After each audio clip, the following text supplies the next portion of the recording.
Bonjour Monsieur Benassaya, Bonjour. merci d'avoir accepté de répondre à nos questions aujourd'hui. Comment allez-vous? Très bien, et vous? Ça va, merci.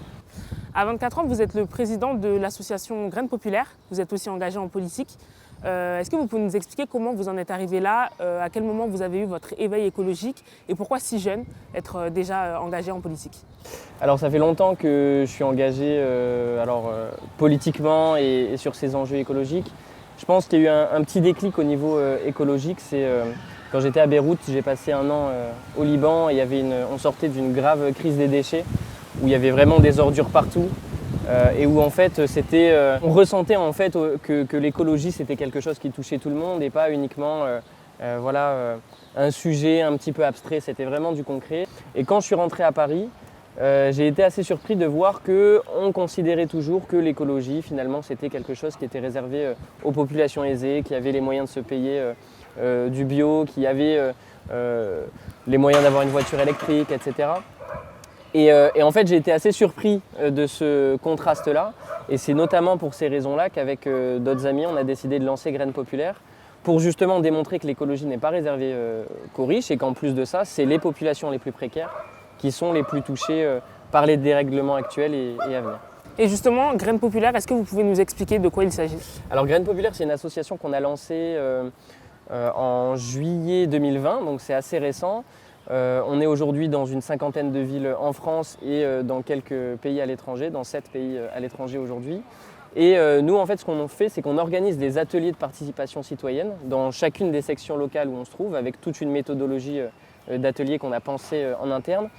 Et cette méthodologie-là, elle a pour but de définir quelles sont les actions écologiques qu'on peut mettre en place au niveau d'une commune, au niveau d'un quartier, pour engager les citoyens sur ces questions. C'est-à-dire qu'on démarre l'atelier avec les problématiques, c'est-à-dire les habitants. En fait, on met 10 habitants autour de la table et on se dit ok, quelles sont les problématiques du quartier? On y réfléchit ensemble, on essaye de voir quelles sont donc ces problématiques-là, quelles sont les ambitions de ces habitants pour le quartier. Et à partir de ça, les habitants font des propositions relatives à cette problématique-là, en se disant, bon bah tiens, moi dans mon quartier, on a un souci, pour revenir sur la gestion des déchets, c'est un sujet qu'on a vu ici, là, aux Orgues de Flandre, comme vous voyez, où on s'est dit, voilà, le gros problème, c'est la gestion des déchets.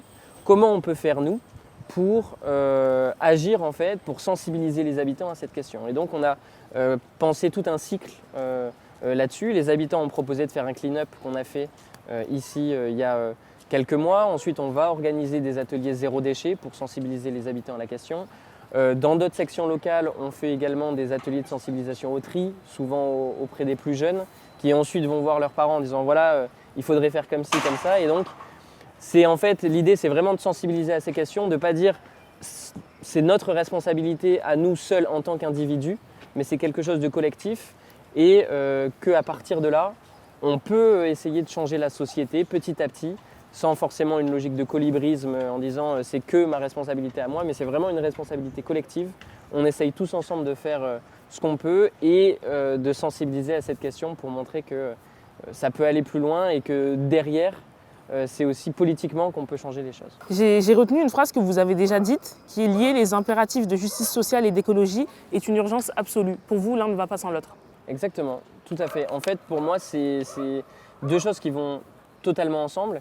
Et quand on veut faire de l'écologie sans penser à la justice sociale, on se trompe parce qu'on oublie toute une partie de la population.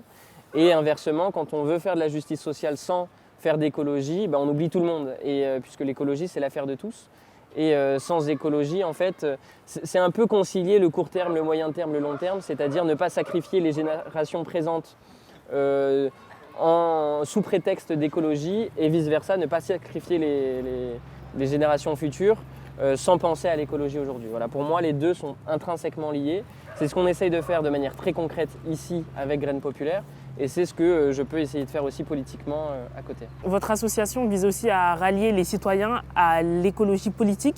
Tout d'abord, qu'est-ce que c'est que l'écologie politique et en quoi les citoyens en sont-ils éloignés aujourd'hui? On est totalement apolitique, c'est-à-dire que dans notre association, 90% des membres sont d'ailleurs très très éloignés de la politique, sont très éloignés des engagements même associatifs dans ce milieu-là. Et nous, notre ambition, c'est pas de leur dire il faut voter pour tel parti, il faut s'engager pour tel parti. Pas du tout. On laisse, tout le monde est libre de faire ce qu'il veut. On est juste une association. Après, c'est vrai qu'au niveau des sections locales, quand je dis qu'on a une ambition politique, c'est que, par exemple, si là, sur le 19e arrondissement, par exemple, il y a des habitants qui ont proposé de revenir à la consigne sur le verre, en disant, en fait, c'est totalement absurde, on voit des déchets partout de bouteilles en plastique, pourquoi on ne reviendrait pas à la consigne avec les commerçants, etc. Et donc ça, c'est vrai que c'est une proposition qui est plutôt politique. Et du coup, ce qu'on fait à ce niveau-là, c'est qu'on organise des ateliers de travail avec les personnes qui lancent ce type d'idées-là au niveau des sections locales, et on va voir les élus en leur proposant ces actions-là, en leur disant, voilà, nous, les habitants de ce quartier ont proposé de revenir à la consigne sur tel quartier. Comment on fait? Est-ce qu'on a votre soutien en tant qu'élu, etc. Tous les élus, on ne va pas voir juste certains types d'élus, on va voir tous les élus, on leur propose en fait on porte en fait la voix des habitants sur ces questions-là. Mais voilà, nous c'est dans ce sens-là que c'est un petit peu politique, mais on est totalement apolitique en tant qu'association et on ne fait que des actions associatives. Finalement, vous avez un peu un rôle de messager, vous faites la liaison entre... Un petit peu, alors messager je ne sais pas, parce qu'en fait le gros de notre action c'est vraiment sur le terrain, on met vraiment les mains dans le cambouis pour justement essayer de changer les choses, changer les mentalités sur la question.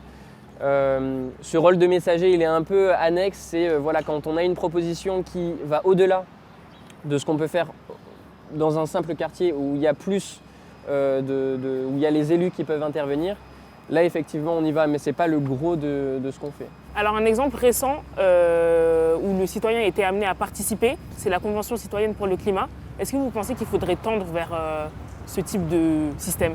Alors pour moi c'est très intéressant ce type de système parce que c'est un petit peu la même logique qu'on a repris à notre échelle sur le fait d'inclure les habitants et de dire vous les habitants vous avez les clés pour répondre aux problématiques de votre quartier. Nous on n'est pas là pour venir en disant on a les solutions. C'est les personnes de leur quartier qui organisent leurs propres ateliers, c'est comme ça qu'on fonctionne. C'est les habitants de leur quartier qui avancent les problématiques et qui proposent des solutions.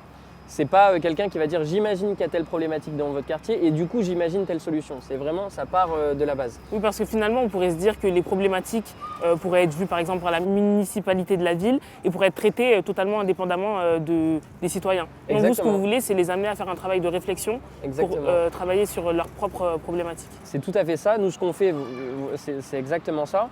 Donc ça peut se rapprocher à notre petite échelle de ce qu'a pu faire la Convention citoyenne pour le climat. Après, nous, notre ambition, en fait, c'est que ça se traduise en actions concrètes associatives. C'est vraiment très, très local, très localisé. C'est, on va dire, nous, dans notre quartier, on voit que ici, pour reprendre la gestion des déchets, c'est un problème. On essaye de sensibiliser les habitants à la question. Qu'est-ce qu'on peut faire concrètement demain sur le terrain, nous, en tant qu'association? Donc c'est en fait l'idée de convention citoyenne, c'est un peu l'amont de notre projet, mais ensuite ça se traduit concrètement par des actions sur le terrain. Et en dehors de l'associatif, vous êtes aussi engagé en politique, vous êtes 4e de liste d'Europe Écologie Les Verts dans le Val d'Oise. Qu'est-ce que l'engagement politique peut vous apporter en plus de l'associatif? Alors pour moi, effectivement, en fait, c'est très complémentaire comme engagement. L'associatif, ça permet vraiment d'être sur le terrain, de faire des actions très concrètes, de se sentir utile en fait vraiment tout de suite, d'avoir un impact positif. En tout cas, on le ressent nous très concrètement. Mais en fait, c'est ce que je disais tout à l'heure, on s'en rend compte, on a besoin en fait d'aller plus loin. C'est-à-dire que nous, chacune de nos actions individuelles, même si ici tous les habitants des Orgues de Flandre devenaient des ambassadeurs de l'écologie, étaient irréprochables sur la question, ça ne suffirait pas du tout. Et même si chacun d'entre nous on fait ce travail-là, on sait que le gros problème, c'est que c'est les entreprises qui polluent le plus et pas les individus. C'est qu'on est en fait finalement dans un système de production qui est à repenser. Et donc là intervient la politique et je pense que c'est là où ces engagements sont complémentaires. À la fois l'associatif d'un côté et la politique de l'autre pour le moyen terme, long terme, pour enclencher de vraies transitions au niveau de la société. Quel est le rôle des régionales selon vous dans l'écologie politique? En quoi les politiques locales sont-elles plus pertinentes et souples pour mettre en place des projets écologiques? Alors les régionales ont un énorme rôle, en tout cas les régions ont un énorme rôle sur l'écologie, puisque en fait les attributions des régions, c'est vraiment le quotidien.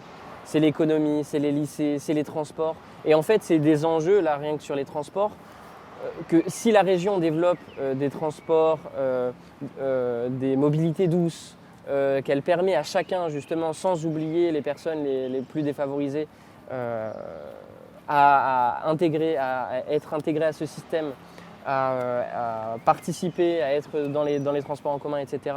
Notamment dans le Val d'Oise où les transports en commun, c'est un peu la galère pour beaucoup de monde. On ne peut pas demander à quelqu'un qui habite dans le Val d'Oise d'aller en vélo au travail, sachant qu'il peut être à 20 km de son travail à Paris sans piste cyclable, c'est impossible.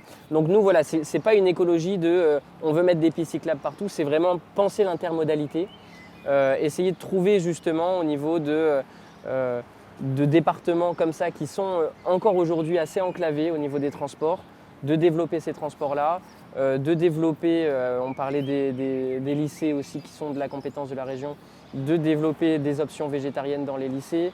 Voilà, c'est tout un tas en fait de mesures qui peuvent être prises qui semblent pas forcément